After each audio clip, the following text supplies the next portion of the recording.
So I'm Natasha Gaspard. I'm the founder of Main Moves Media. It is a production company and television network that I'm creating. I talk about natural hair. Yeah. And my mission is to really get women to love themselves and to love their natural hair. That's Yeah. really my mission. And I'm excited to talk about decolonizing hair Yeah. because that's really what it is. Absolutely. Decolonizing hair to me Mm-hmm. is really a shift in mindset. Yeah. And when it comes to decolonizing anything, it's really Yeah. about how do you think about yourself Yeah. in the grand scheme of everything. And so I guess I'll start with my hair story, Absolutely. right? And how I Yeah. got into this work.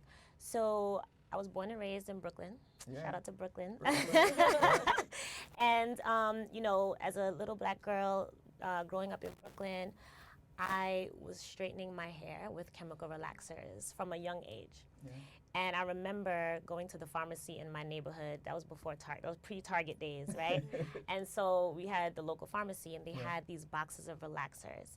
And every Sunday or whenever I used to go to the pharmacy, I used to go up and down the aisles, and I used to see these boxes of kitty perms, kitty relaxers, and they had the little girls on there with their Shirley Temple curls or long straight hair, and I always thought that was beautiful because my mom, she's Haitian, grew up in Haiti. Ça passe? Sak passe, nak boule, right? And so my mom, her idea of beauty was long, straight hair. Yeah. And this is something that she was raised knowing. She didn't know anything else. Absolutely. And her thing was, she used to have this saying, your face is your passport. That's what she used to tell me.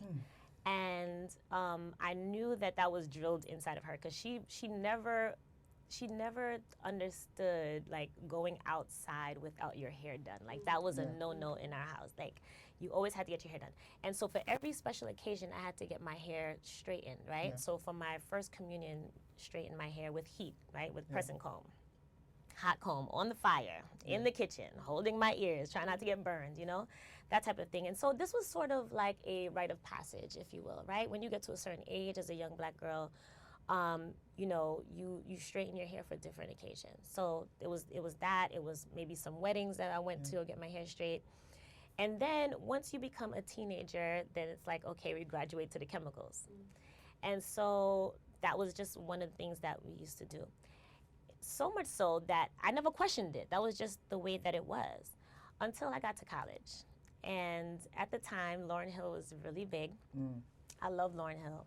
Still do. Still do. Still do. That's my girl. And so the thing is, I was looking at Lauryn Hill. She was winning all these awards. She was on the cover of magazines. She was doing everything. I was like, okay. So I'm watching her, and I'm totally enamored with this woman. And then I thought to myself, wow, like she's natural. Like she wears her hair natural. And I don't even think that was a term back then to me, like natural. I just realized that she never relaxed her hair. Her hair was like kinky, curly, coily, like how my hair would be if I didn't relax it. And I questioned myself at that time, and I said, I wonder, can I, is that possible for me? Yeah. And as soon as I said it, I told myself, no, like I can't. That's for her. Like that's she can do it, but I can't, right? And then this started like a conversation in my mind, a back and forth of why do you feel this way? Like, why can't you wear your hair natural, So as soon as the thought came in, like, no, I can't, another thought came in and said, well, why can't you? Yeah. And so it was an internal struggle that I had within myself. And so I said, all right, let me ask some people. Let me find out what other people are thinking, right? So I asked some friends of mine, like, would you ever stop relaxing your hair and wear your hair natural? And they looked at me like I was crazy. Like, why would I ever do that? At the time we was about to be in the new millennium, right? And so they were like, we're not going back to Africa. Why would I do that to myself? Like, we don't have to walk around with our hair natural anymore. We have relaxers now. Yeah. Like, it's solving our problems, Yeah. Our problems, right? And so Yeah. I was a little shocked, but then I had to really think about it and say, I think this way as well, because I came up with the decision to go natural, but it was hard for me. It was difficult because I was afraid. Yeah. I didn't know how I was going to be received. I didn't know how I was going to take care of my hair. It's been years. I've never done my hair on my natural hair on my own since I was kid. And when I was a kid, I didn't do my hair. My mom did my hair. And, you know, I had the pigtails and the bows and all that other stuff. And I was like, okay, I'm a little too grown for the pigtails. So how am I going to maintain my hair? How I'm going to wear it? And that was the thing, because back then in '99, there wasn't a lot of women walking around with natural hair, you know? And so my only example was Lauryn Hill. And at the time, I believe she had locks. She locked at that time. And that's a whole nother conversation about locks. So I was like, I don't know if I'm ready for that. I need baby steps, right? And so I decided that I was going to cut my hair off and wear it natural, because I made that decision within myself that I am not going to give into this idea that there's something wrong with our hair. Yeah. And it was scary. It was a scary thing because I wasn't used to that. You know, I was very much into conforming. Like, I really believed that long straight hair was the standard of beauty. Yeah. You know what I mean? But I realized that it was the way that I was thinking that needed to change. Yeah. So I did that. I cut my hair off. I was traumatized a little bit. I thought I looked like a boy. How did people respond? Well, I got mixed reactions. A lot of people asked me, why would I do that? Well, actually, let me back up. When I went to the salon to cut my hair off, it was a thing. The stylist was like, why are you doing that? My hair was pretty long, you know, and healthy. I never really had problems with relaxers. I know a lot of women choose to go natural because either they're losing their hair, breaking off, things like that. I didn't have those issues necessarily. This was a conscious decision for me to go natural. And so even the other ladies in the salon were like, I would pay to have that hair. I don't know why you're doing this. And, you know, I get it. They weren't there yet. And I wasn't there before. So I get it. It's a process, right? So my mom wasn't happy with it, you know, to say the least. But she came around. My mom is natural now, which is hilarious. But she still gets on me about my hair. She has ideas about afros that she's not really into. And I realized that that's part of the conditioning that she has to deal with as well, right? That she passed on to me, and that I hopefully will not pass on to my children when I decide to have it. And so this is where my work comes in, because I have conversations with people on the street all the time. People come up to me and they ask me, oh my God, I love your hair. How do you do this? How do you do that? And even back then when people used to ask me, you know, how do you do your hair like that? Or how do you get your hair like that? And I would ask them, like, what exactly? You know, what does that mean, how to get my hair like that, you know? And so, you know, they don't really know what they're asking. I think they want to know, first of all, you know, is this my hair? That's another thing. They want to know, is it really my hair? I'm like, yes, it's my hair. But I think what they really want to know is, like, how do I get the confidence to walk out and just be proud of my natural hair? You know what I mean? And I think that's when I go in, right? So I have conversations about them. So what do you think about your hair? And do you think you could go natural? And why not? Why or why not? And so I feel like these conversations that I have with women is to go a little bit deeper into their psyche and what they think about themselves. What do they think about their hair? What have they been told? How have they been conditioned to believe what to think about their hair, you know?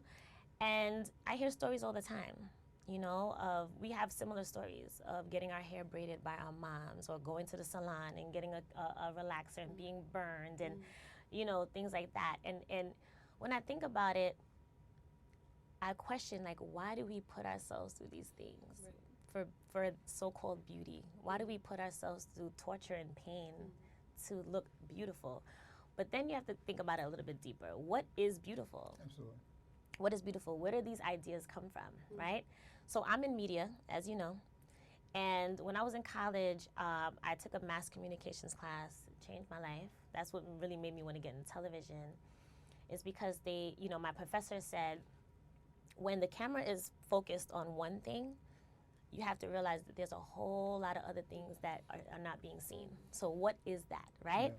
And so when I look at media, I look at magazines, I look at the commercials on television, I look at the billboards, I look at, you know, the boxes of hair color and products, beauty products that are in the stores, and you have to realize that there is a standard that we aspire to.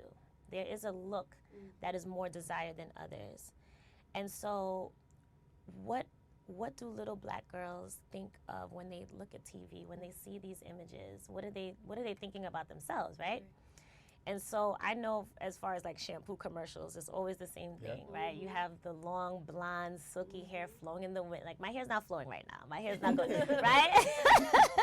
And so, it really, representation is everything. Absolutely. Representation is everything. And so I made a decision to create my company because I want to have these conversations and I want to represent all types of beauty, the beauty that we don't see.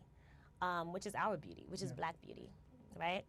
Melanin-rich women, thick natural hair, short natural hair, locks, braids, all of these things. And I think that it's powerful. I think it's powerful to see yourself represented. Right now in Hollywood, there's a lot of actresses who are choosing to wear their natural hair, which I'm so proud of. There are natural hair stylists who are getting into the industry and really taking our beauty seriously and saying that we need to be represented, we need to be seen because we matter, right? Because whatever you point the camera at is what you're saying is important. And so I want to be that person who celebrates our beauty, to let women know that they are beautiful regardless. Because when you feel beautiful, or when you don't feel beautiful, I guess, it's sort of like, it becomes an obsession a little bit. And it's something that can stop you from going after opportunities if you don't feel good enough. Because it's really what it is. It's, beauty is, I know they say beauty is skin deep, right? Beauty for me is so much more than just like looks, Beauty is who you are and letting that shine through, no matter what environment you're in, right? And I want women to women and men, because this is not just a woman problem, right? Because you have men who are being discriminated against for their hair. And men have certain pressures that they feel when it comes to the way that they look. Absolutely. If that's facial hair, if they want to grow their hair out, if they want to lock their hair. Or they don't have Or they hair. don't have hair, hello. Yeah. And so it's like, we have to get to a place where we accept ourselves for who we are, and that's everything from the top of our head to the bottom of our feet. Yeah. And that makes a difference. Yeah. It does. No, thank you. I mean, that was beautiful. You could have just continued to talk and we would just all listen.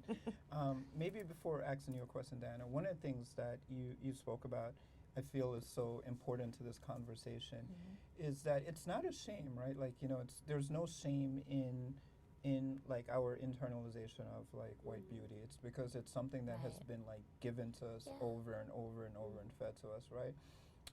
But I love that you mentioned seeing like Lauryn Hill as a shift for you, and I loved also of you speaking that beauty isn't just the aesthetic representation, but like it's yourself like shining through. Right. What are some things that maybe you could offer to like young women or young men? Because I think too, like even this piece we're talking about like decolonizing here, right? Yeah. And immediately we may think of like women of color, but I think as a young man, and I remember like in the S-Girl era, right? Like no one talks about that, right? Let's talk about let's be real. Let's be real. I remember plenty of us had like the S-Girl, and what do you mean? This is my hair, son. So we were all After I about. put the activator in. Exactly. Got too dried up. Right. So, yeah. like this isn't something that's just like for women. I think men, and thank you for saying that. Like men have also been conditioned towards this. What would you say to someone who is like going through that struggle?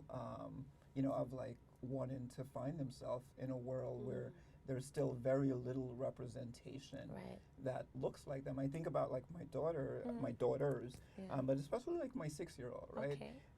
And who is like has this beautiful afro, right? Like, and doesn't really like to wear her afro out a lot. Yeah. Because like again, all the kids at school are like straight hair, or if it's not straight hair, it's long hair. The dolls are like this. Yeah. So there's this obsession with like long hair, and I'm like, no, babe, you are more beautiful than any of that. But this is just dad saying that, and there's a world that is saying opposite, right? Right, exactly. Oh boy, so this is the thing. I feel like it all starts with you, right? Everything has to start within. And so for me, I know that now, okay, so I'm finding myself. I'm coming into an awareness and a consciousness more at this point, right? And it's always been that way because I had that epiphany, that awakening in college, right? So it's something that is ongoing. So I realized how impressionable I was as a child. Yeah. I realized how I could have had a stronger sense of identity, right? Okay, so I have to look at my upbringing. Like I said, my mom was born and raised in Haiti. She fled Haiti to come. She didn't flee Haiti. She left Haiti to come here. And when I talked to her about her experience there, she doesn't really like to talk about it. You know, she just says, "I don't want to go back to being in misery." And I was like, Yeah. "Wow." So there's a lot of pain there. If you know the history of Haiti, um, there's a lot of poverty in Haiti, and poverty is traumatic, right? Poverty is traumatic, and so I grew up here in America, but I had a Haitian upbringing, if you will. So it's sort of like the immigrant story or the first generation here. So I had to kind of navigate what it means to be American and then what it means to be Haitian and then what it means to be Haitian in America. In the 80s growing up, it wasn't the Popular. It coolest was thing. not It wasn't popular. popular at Yeah. all. You know, Haitians were always seen as like the lowest of the low. Yeah. So I'm bringing that whole identity thing, right? So it was a struggle for me. I tried to figure out where I fit, I guess, right? And so my mom, single mom, 3 kids, you know, trying to do the best that she could.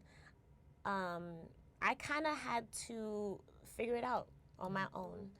Um, you know, my mom didn't really know I guess, the culture of America like that. Other than what she read in the newspaper, she taught herself how to speak English by reading the newspaper and watching the news. I was like, I don't even think I could do that. So shout out to moms, you know, she did her thing. But as far as like my identity, that's really that was the struggle for me. Is really trying to find out who I was, and knowing who I am now, I realized that I was looking for myself. I was looking for, you know, who I wanted to be and stuff like that. But I didn't have that at the time, so I just gravitated to what I saw, and what I saw around me was, you know, I grew up in Flatbush, Brooklyn, so it was Caribbean, Caribbean city, and stuff like that. And you know, like I said, a lot of my schoolmates, we all had straight hair. We all talked about, like, you know, celebrities and what we saw on TV, and that was very influential to us. But for young girls today, I talked to young students. We actually had an event where these high school students came and they did vision boards and stuff like that, and they blew me away. They blew me away with their love of their blackness. I was like, I didn't talk like that when I was young, you know. So I said, if this is what the future is, I'm encouraged. They know who they are. They understand society. They understand how people see them, and I think when I was younger, I did too, but like I didn't have the words to articulate what I was thinking.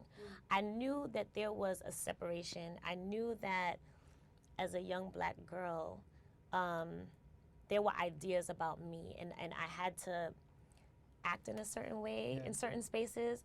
I just didn't, like I said, I didn't have the vocabulary to explain what that was, but I felt it. I felt it. And so now I think things are changing, right? First of all, we live in New York City, so we live in a bubble a little bit, right? So there's a lot of natural hair around. There's, you know, kids who are embracing their natural hair. Your daughters, I would say though, it's a constant love that has to be poured out to them, right? And I think that young people need to listen to themselves more, you know? I think as parents, I'm not a parent yet, but I think as parents, I think we're here as stewards to guide them. But we need to guide them in a way that they look inside, because the answers are always here. It's not outside. But we live in a culture where we look to everything outside of us to give sure. to give us validation, and Yeah.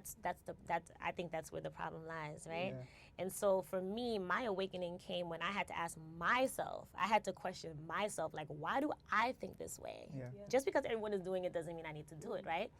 But what is it about me that made me think that my hair wasn't good enough? Like I had to hide it, like I had to relax it, I had to beat it into submission. Like some people would not go out their house without, if their roots were like this, like kinky, and their the ends were straight.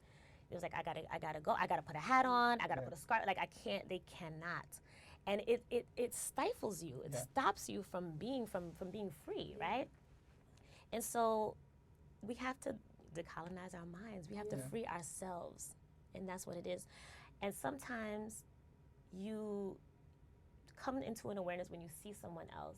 Like when I saw Lauryn Hill, it made me think. I was like, and I think I do that for people. Like I said, people stop me on the street all the time. Absolutely. Just showing up as me, and it's the hair, but then it's also my confidence. It's also me, coming in as me. Like I'm Natasha, I'm here. Like, hey, how you doing? And I'm very welcoming. I am always open to educating anyone who has a question about anything. Yeah. You know what I mean?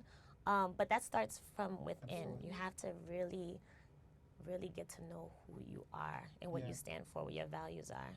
Absolutely. I think that's where it starts.